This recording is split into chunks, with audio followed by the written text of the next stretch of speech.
طارق عزیز صاحب کی آبیتی اور سوانح حیات کے صفحات کو پلٹیں تو لاہور کے باٹی گیٹ کی گجر گلی کا چوبارہ محض ایک رہائش گاہ نہیں بلکہ ان کی فنی اور فکری زندگی کا سب سے مضبوط لانچنگ پیڈ نظر آتا ہے۔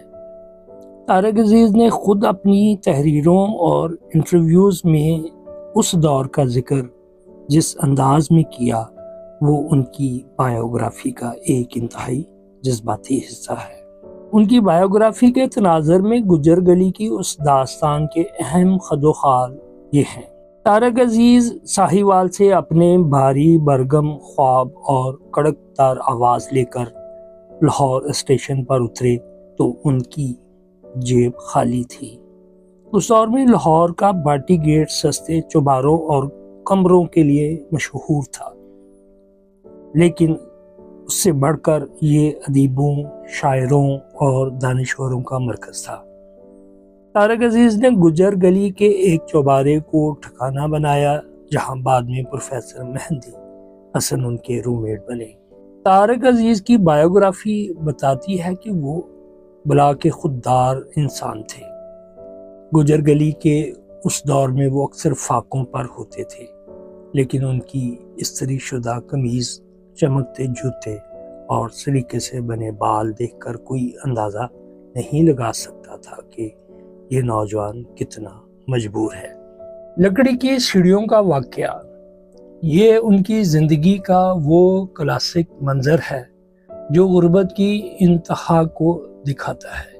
جب کئی ماہ کا کرایہ نہ دینے پر مالک مکان نے غصے میں آ کر چوبارے کی لکڑی کی متحرک سیڑھیاں ہی اتار دیں تاکہ یہ دونوں اوپر ہی بند رہیں، تو طارق عزیز نے حوصلہ ہارنے کی بجائے اسے ایک ایڈونچر کی طرح لیا۔ وہ اور پروفیسر مہندی حسن دیوار کے روزنوں پر پاؤں رکھ کر نیچے اترتے اور ہنستے ہوئے بازار نکل جاتے۔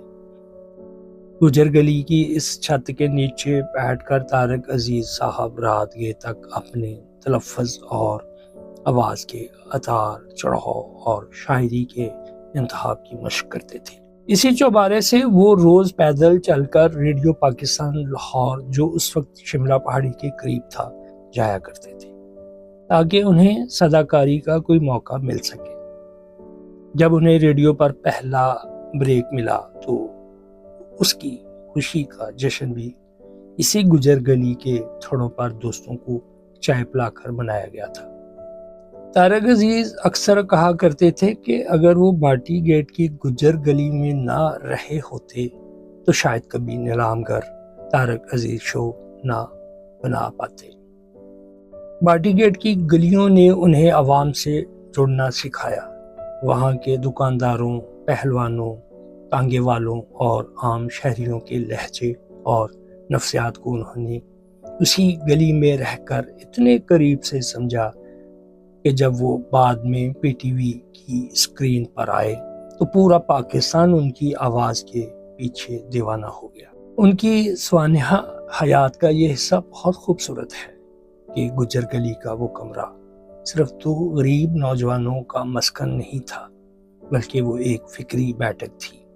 پروفیسر مہدی حسن کی سیاسی و تعلیمی گفتگو اور طارق عزیز کا ادبی ثقافتی ذوق، ان دونوں نے مل کر اس تنگی کے دور کو ایک یادگار بنا دیا۔